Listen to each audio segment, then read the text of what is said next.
नमस्कार, आप देख रहे हैं केपी न्यूज 24/7। मैं अश्विनी आपके साथ। आइए एक नजर डालते हैं अब तक के मुख्य समाचारों पर।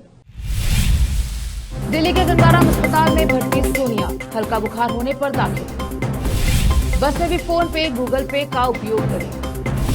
पलवल से दिल्ली आ रही लोकल ट्रेन पटरी से उतरी, प्रगति मैदान के पास हुआ हादसा।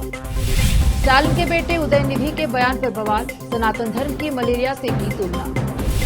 मिलिए जया वर्मा सिन्हा से, भारतीय रेलवे की 166 साल के इतिहास में पहली महिला अधिकारी।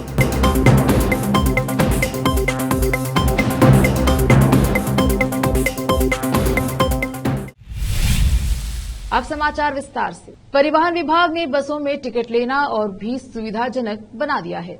अब से आप किसी भी बस में टिकट प्राप्त कर सकते हैं यदि आपके मोबाइल पर यूपीआई भुगतान की सुविधा है। इसे उत्तर पश्चिम कर्नाटक सड़क परिवहन निगम की बसों में यूपीआई कोड को स्कैन करके टिकटिंग की अनुमति देने के लिए शुरू किया गया है। पेमेंट फोन पे, गूगल पे समेत यूपीआई के जरिए किया जा सकता है। अब से बस लेने के लिए आपकी जेब में पैसे होने की जरूरत नहीं है। परिवहन विभाग निकट भविष्य में बीएमटीसी केएसआरटीसी तक विस्तार करने की सोच रहा है, जिसकी शुरुआत उत्तर पश्चिम कर्नाटक सड़क परिवहन निगम से होगी। यूपीआई पेमेंट के फायदे: कैशलेस पेमेंट, मोबाइल पर यूपीआई ऐप से बस में सफर कर सकते हैं। टिकट मोबाइल यूपीआई भुगतान के माध्यम से खरीदे जा सकते हैं। खुदरा समस्याओं से मुक्ति मिलेगी। रिटेल नहीं होने से यात्रियों व कंडक्टर की परेशानी दूर हो जाएगी। इस बात का कोई डर नहीं है कि स्टेज पर आने पर कंडक्टर ने टिकट नहीं दिया है। इससे कंडक्टर और यात्रियों दोनों का समय बचता है। यह राजस्व रिसाव को रोकने की योजना है। कांग्रेस की पूर्व अध्यक्ष सोनिया गांधी की तबीयत अचानक बिगड़ गई। उन्हें दिल्ली के सर गंगाराम अस्पताल में भर्ती करवाया गया है। हालांकि अभी तक उनके स्वास्थ्य के बारे में कोई अपडेट नहीं मिल पाया है। अस्पताल के वरिष्ठ डॉक्टर उनके स्वास्थ्य की निगरानी में लगे हैं। राहुल गांधी उनसे मिलने के लिए अस्पताल पहुंचे हैं। फिलहाल राजनीति में ऑपरेशन कांग्रेस जोरों शोरों से चल रही है। चर्चा शुरू हो गई है कि चुनाव हारने वाले बीजेपी नेता कांग्रेस में शामिल होंगे। ऐसी अफवाहें पहले से ही हैं कि विधायक एसटी सोमशेखर और शिवराम हेब्बार कांग्रेस में लौट आएंगे। जानकारी मिल रही है कि 3 पूर्व विधायक बीसी पाटिल और राजू गौड़ा और डीके शिव कुमार एक पार्टी में मिले और करीब 1 घंटे तक चर्चा की। एक्टर सुदीप ने शनिवार को बेंगलुरु के जेडब्ल्यू मैरिट होटल में बर्थडे पार्टी का आयोजन किया। इस पार्टी में 3 नेता मिले हैं। बर्थडे पार्टी में मिले तीनों लोगों के बीच करीब 1 घंटे तक बातचीत हुई, जिससे राजनीतिक क्षेत्र में उत्सुकता बनी हुई है। लोकसभा चुनाव में 20 से ज्यादा सीटों वाले डीके शिव कुमार ऑपरेशन कांग्रेस के लिए आगे आए हैं और बीजेपी और जेडीएस विधायकों को अपनी ओर आकर्षित कर रहे हैं। राजू गौड़ा सुरपुर विधानसभा क्षेत्र से पूर्व विधायक हैं। बीसी पाटिल हिरेकेरूर विधानसभा क्षेत्र के पूर्व विधायक हैं। ऑपरेशन पर पलटवार करने वाले बीएल संतोष ने कहा कि उनके संपर्क में 30 से 40 कांग्रेस विधायक हैं, लेकिन यत्नाल ने कल उनसे पार्टी नहीं छोड़ने का अनुरोध किया था। एचडी कुमारस्वामी को बुधवार सुबह करीब 3:30 बजे अपोलो अस्पताल में भर्ती कराया गया। शुरुआत में उनका इलाज आईसीयू में किया गया। शिमोगा शहर के कोटा श्री रामांजनेय मंदिर में जेडीएस कार्यकर्ताओं और प्रशंसकों ने विशेष पूजा की और एचडीके के ठीक होने के लिए प्रार्थना की। जयनगर के अस्पताल के डॉक्टरों ने कहा कि कुमारस्वामी को मामूली स्ट्रोक हुआ है। सतीश चंद्र ने कहा कि वह चिकित्सा उपचार दे रहे थे और उन्होंने कुमारस्वामी के स्वास्थ्य के बारे में जानकारी दी। बाई और खून का थक्का जम गया था और दाई ओर हल्का सा स्ट्रोक था, लेकिन वह बिना देर किए अस्पताल पहुंचे। डॉक्टरों ने कहा कि इसीलिए जल्दी इलाज पाने में सक्षम। पूर्व प्रधानमंत्री एचडी देवेगौड़ा भी अस्पताल पहुंचे और अपने बेटे के स्वास्थ्य के बारे में जानकारी ली। राजनीतिक नेता भी पहुंचे और पूर्व सीएम के स्वास्थ्य के बारे में जानकारी ली। अस्पताल से छुट्टी मिलने के बाद कुमारस्वामी ने डॉक्टरों के साथ प्रेस कॉन्फ्रेंस की। इस प्रेस कॉन्फ्रेंस में बेटे एक्टर निखिल कुमारस्वामी और जेडीएस नेता मौजूद रहे। पूर्व राष्ट्रपति रामनाथ कोविंद होंगे कमेटी के चेयरमैन। गृहमंत्री अमित शाह समेत 8 सदस्यीय कमेटी में शामिल वन नेशन वन इलेक्शन की कमेटी को लेकर केंद्र सरकार ने शनिवार को नोटिफिकेशन जारी कर दिया। कमेटी के चेयरमैन पूर्व राष्ट्रपति रामनाथ कोविंद हैं। एक देश एक चुनाव पर बनी कमेटी में शामिल हैं 4 गैर राजनीतिक चेहरे। साथ ही इस कमेटी में गृहमंत्री अमित शाह, कांग्रेस नेता अधीर रंजन चौधरी, गुलाम नबी आजाद, एनके सिंह, सुभाष कश्यप, हरीश साल्वे और संजय कोठारी सदस्य के रूप में होंगे। रुकते हैं छोटे से ब्रेक के लिए, जल्द लौटेंगे ब्रेक के बाद।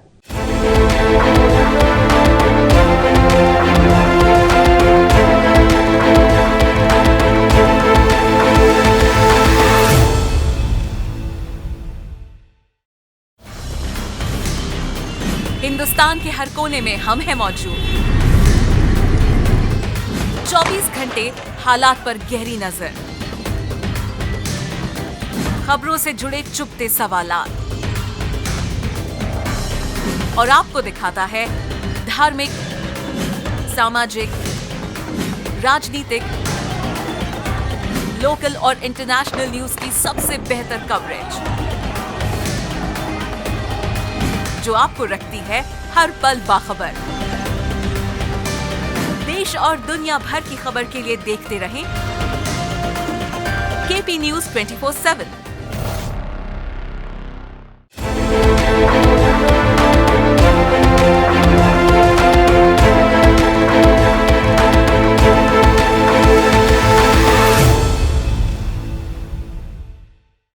ब्रेक के बाद स्वागत है आपका। देखते हैं आगे के समाचार। भारतीय रेलवे के 166 साल के इतिहास में पहली बार एक महिला को रेलवे बोर्ड के अध्यक्ष और सीईओ के पद पर नियुक्त किया गया है। जया वर्मा सिन्हा ने रेलवे बोर्ड के अध्यक्ष और सीईओ के रूप में कार्यभार संभाला है। आइए हम आपको जया वर्मा के बारे में बताते हैं। जया वर्मा 1988 में भारतीय रेलवे यातायात सेवा में शामिल हुई। वर्तमान पद संभालने के पहले वो रेल मंत्रालय के तहत रेलवे बोर्ड के संचालन और व्यवसाय विकास के सदस्य के रूप में कार्यरत थी। बालासोर दुर्घटना के बाद उन्होंने जटिल सिग्नलिंग प्रणाली के बारे में बताया था। अब सिन्हा भारतीय रेलवे द्वारा की जाने वाली माल ढुलाई और यात्री सेवाओं के समग्र परिवहन की जिम्मेदारी देखेंगी। अपने 35 साल से ज्यादा के करियर में उन्होंने परिचालन, वाणिज्यिक, आईटी और सतर्कता विभागों में काम किया है। बता दें कि जया वर्मा उत्तर प्रदेश के प्रयागराज स्थित इलाहाबाद विश्वविद्यालय की छात्रा भी रही हैं। जया वर्मा ने 1 सितंबर 2023 को पदभार संभाला और उनका कार्यकाल 31 अगस्त 2024 तक रहेगा। वह 1 अक्टूबर 2024 को सेवानिवृत्त होने वाली हैं, लेकिन उसी दिन उन्हें फिर से नियुक्त किया जाएगा।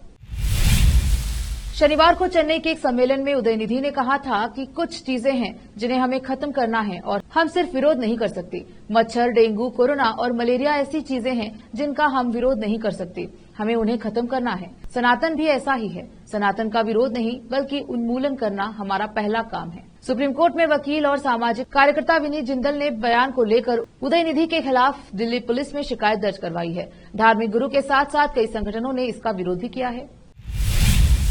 दिल्ली में प्रगति मैदान के पास पलवल से दिल्ली आ रही एक लोकल ट्रेन पटरी से उतर गई। इसमें हालांकि किसी के हताहत होने की खबर नहीं है। ये ट्रेन हादसा क्यों हुआ, इसकी जांच की जा रही है। हादसे का एक वीडियो भी सामने आया है, जिसमें देखा जा सकता है कि ट्रेन की एक बोगी का एक हिस्सा क्षतिग्रस्त हुआ है। ट्रेन में कितने लोग सवार थे, फिलहाल इसका पता नहीं चल पाया है। दरअसल दिल्ली में G20 शिखर सम्मेलन को लेकर सुरक्षा व्यवस्था चाक चौबंद है। इसका आयोजन स्थल प्रगति मैदान स्थित भारत मंडप है। ऐसे में ये हादसा सुरक्षा व्यवस्था के लिहाज से काफी अहम है। उत्तर रेलवे ने 300 से अधिक ट्रेनों की सूची जारी की है, जिनकी सेवाएं 9 और 10 सितंबर को दिल्ली में होने वाली G20 शिखर सम्मेलन के कारण प्रभावित होंगी। एक आधिकारिक बयान में कहा गया है कि दिल्ली की सुरक्षा व्यवस्था को ध्यान में रखते हुए इन ट्रेनों को 8 से 11 सितंबर के बीच या तो रद्द कर दिया गया है या फिर अस्थायी रूप से अन्य मार्गों या स्टेशनों पर डायवर्ट किया गया है। उत्तर रेलवे के मुताबिक 260 ट्रेनों की सेवाएं समाप्त कर दी गई हैं। 15 ट्रेनों के टर्मिनल बदले गए हैं और 6 ट्रेनों के रूट डाइवर्ट किए गए हैं। इसके अलावा यात्रियों की असुविधा को कम करने के लिए जम्मू तवी, नई दिल्ली राजधानी, तेजस राजधानी, हजरत निजामुद्दीन, वाराणसी, नई दिल्ली, तेजस राजधानी सहित 70 ट्रेनों को अतिरिक्त स्टॉपेज स्टेशन दिए गए हैं। इसमें कहा गया है कि 36 ट्रेनों के आरंभ और समापन स्टेशनों को भी बदल दिया गया है और 3 ट्रेनें शिखर सम्मेलन के दौरान दिल्ली के किशनगंज में नहीं रुकेंगी। रेलवे के एक अधिकारी ने कहा कि जिन लोगों ने इन दिनों के दौरान अपनी यात्रा की योजना बनाई है, उन्हें किसी भी असुविधा से बचने के लिए ट्रेन के समय और मार्गों की जांच करने की सलाह दी जाती है। वक्त एक और छोटे से ब्रेक का, जल्द लौटेंगे ब्रेक के बाद।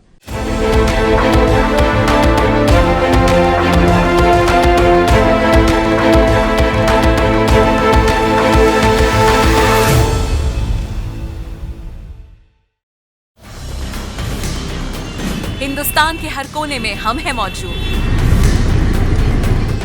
24 घंटे हालात पर गहरी नजर, खबरों से जुड़े चुपते सवालात, और आपको दिखाता है धार्मिक, सामाजिक, राजनीतिक, लोकल और इंटरनेशनल न्यूज की सबसे बेहतर कवरेज, जो आपको रखती है हर पल बाखबर। देश और दुनिया भर की खबर के लिए देखते रहें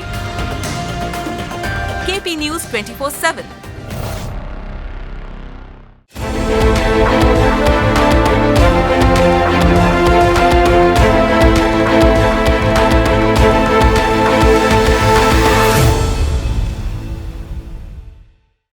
ब्रेक के बाद स्वागत है आपका। देखते हैं आगे के समाचार। दिल्ली में आयोजित होने वाले G20 शिखर सम्मेलन के मद्देनजर रविवार 3 सितंबर को भी G20 समिट की फुल ड्रेस रिहर्सल हो रही है, जिसको देखते हुए ट्रैफिक में बदलाव किया गया है। एडवाइजरी के मुताबिक पुलिस आज के दिन 3 रिहर्सल करेगी, जिसका समय सुबह 8 बजे से 9 बजे तक, 9:30 बजे से 10:30 बजे तक और दोपहर 12:30 से शाम 4 बजे तक रहेगा। ऐसे में इसमें कई रूट्स को डाइवर्ट किया गया है। साथ ही दिल्ली पुलिस ने यात्रियों को शनिवार और रविवार को मेट्रो सेवा का उपयोग करने की सलाह दी है। ऐसे में अगर आप इन दोनों दिनों में घर से निकलते हैं तो फंस सकते हैं, इसलिए घर से निकलने से पहले देख ले कौन से रास्ते रहेंगे बंद और किन रूट्स को किया गया है डाइवर्ट। कारकेड रिहर्सल के दौरान सरदार पटेल मार्ग, पंचशील मार्ग, सरदार पटेल मार्ग, कौटिल्य मार्ग, गोलमेथी चौराहा, मानसिंह रोड चौराहा से हेक्सागोन, मथुरा रोड, जाकिर हुसैन मार्ग, सुब्रमण्यम भारती मार्ग, भैरव मार्ग पर यातायात प्रतिबंधित है। इसके अलावा रिंग रोड, सत्य मार्ग, शांति पथ, round about Janpath, Kartavya Path, Barakhamba road, red light, Tolstoy Marg और विवेकानंद मार्ग की तरफ जाने वाले रूट्स बंद हैं। ओडिशा में आकाशीय बिजली का कहर बरप रहा है। राज्य के 6 जिलों में शनिवार को 2 घंटे में 61,000 बार बिजली गिरी, जिससे अलग अलग जगहों पर 10 लोगों की मौत। रिपोर्ट्स के मुताबिक राजधानी भुवनेश्वर में सबसे ज्यादा आकाशीय बिजली गिरने की घटना सामने आई है। भुवनेश्वर और इसके आसपास के इलाकों में शनिवार दोपहर के बाद गरज के साथ लगातार बारिश जारी रही। इस दौरान आकाशीय बिजली भी गिरी। सोशल मीडिया प्लेटफॉर्म एक्स पर ओडिशा राज्य आपदा प्रबंधन प्राधिकरण ने बताया कि शाम 5:30 बजे तक करीब 61,000 बार से अधिक बिजली गिरने की घटनाएं सामने आई हैं। बॉलीवुड सुपरस्टार शाहरुख खान की बेटी सुहाना खान जोया अख्तर की आगामी नेटफ्लिक्स फिल्म द आर्ची से अपने अभिनय करियर की शुरुआत करने के लिए पूरी तरह से तैयार है। हालांकि ऐसा लगता है कि अभिनय में उनका कदम केवल छोटे पर्दे तक ही सीमित नहीं रहेगा। हालिया रिपोर्ट से पता चलता है कि सुहाना अपने पिता शाहरुख खान के साथ थिएटर में डेब्यू करने के लिए तैयार है। आखिर में फिर एक बार देखते हैं मुख्य समाचार। दिल्ली के गंगाराम अस्पताल में भर्ती सोनिया हल्का बुखार होने पर दाखिल। बस में भी फोन पे, गूगल पे का उपयोग करें। पलवल से दिल्ली आ रही लोकल ट्रेन पटरी से उतरी, प्रगति मैदान के पास हुआ हादसा। स्टालिन के बेटे उदयनिधि के बयान पर बवाल, सनातन धर्म की मलेरिया से की तुलना। मिलिए जया वर्मा सिन्हा से, भारतीय रेलवे की 166 साल के इतिहास में पहली महिला अधिकारी।